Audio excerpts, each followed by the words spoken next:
ঠিক আছে। আর এই যে রনি ভাই, আপনিও কিন্তু আসবেন। হ্যাঁ, আপনি যখন বলেছেন তাহলে তো আসতেই হবে। চল চলো। রতন, ওনাদের কিন্তু নিয়ে আসিস। আপু সাবধানে যাবেন।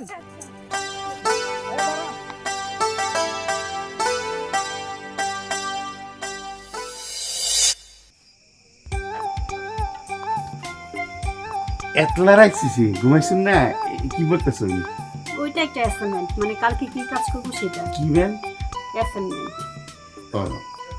অ্যাসাইনমেন্ট এটা আমি বুঝি না, লেখাপড়া করছি না তো বেশি। মা বাবা আমার বলত করে ছেলেকে তাড়াতাড়ি মেট্রিক পাস করতে পড়াই বিয়ে করাইছি।